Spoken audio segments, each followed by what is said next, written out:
Start. घटना के दिन दिनांक 8/8/2006 को मंकूराम अपने पड़ोसी देवन के घर में बैठा था। सायं लगभग 6:30 बजे अभियुक्त का उससे पैसे के लेन देन के बारे में झड़प एवं कहा-सुनी हो गई।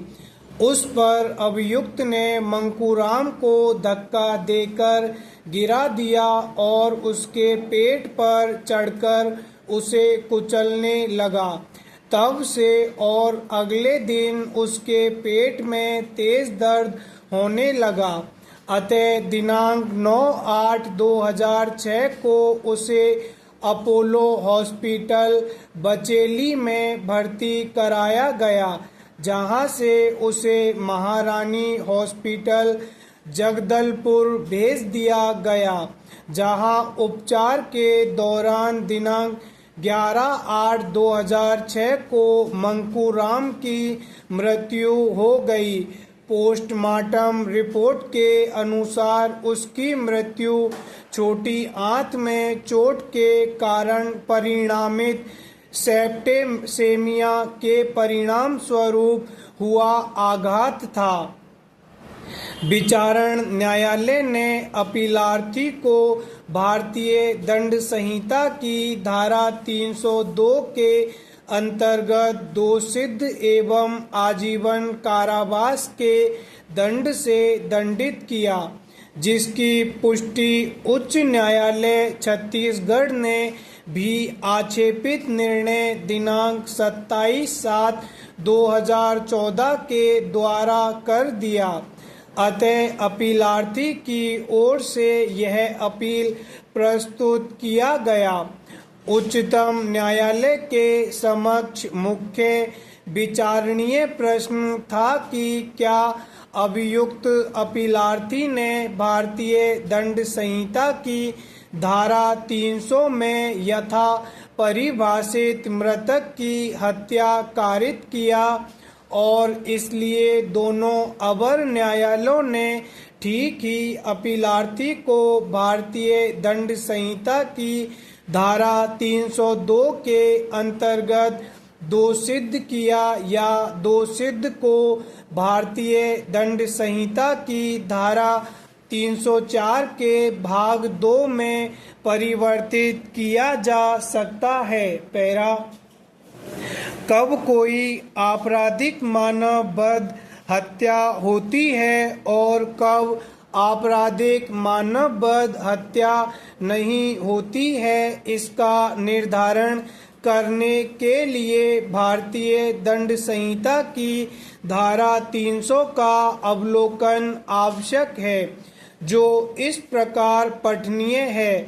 धारा 300 एतस्मिन् पश्चात अपवादित दशाओं को छोड़कर आपराधिक मानववध हत्या है, यदि वह कार्य जिसके द्वारा मृत्यु कारित की गई हो, मृत्यु कारित करने के आशय से कारित किया गया हो, अथवा यदि वह ऐसी शारीरिक क्षति कारित करने के आशय से किया गया हो जिससे अपराधी जानता हो कि व्यक्ति की मृत्यु कारित करना संभाव्य है, जिसको वह अपहानि कारित की गई है, अथवा यदि वह किसी व्यक्ति को शारीरिक क्षति कारित करने के आशय से किया गया हो और वह शारीरिक क्षति जिसके कारित करने का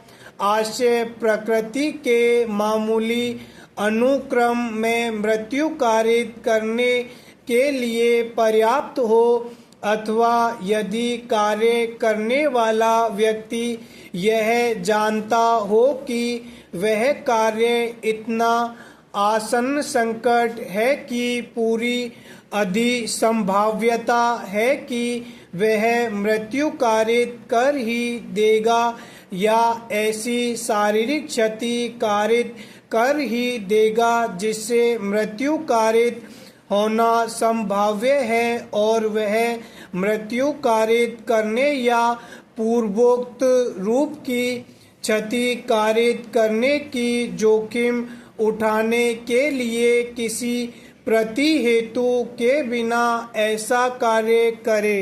पैरा आपराधिक मानववध हत्या नहीं है यदि अपराधी उस समय जबकि वह प्रकोपन से आत्मसंयम की शक्ति से वंचित हो उस व्यक्ति की जिसने की वह प्रकोपन दिया था मृत्यु कारित करे या किसी अन्य व्यक्ति की मृत्यु भूल या दुर्घटनावश कारित करे।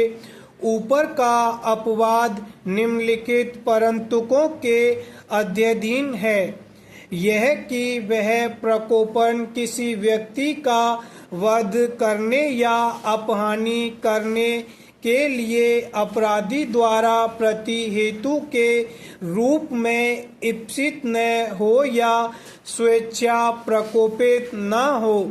दूसरा यह कि वह प्रकोपन किसी ऐसी बात द्वारा न किया गया हो जो विधि के पालन में या लोक सेवक द्वारा ऐसे लोक सेवक की शक्तियों के विधिपूर्ण प्रयोग में की गई हो। स्टॉप।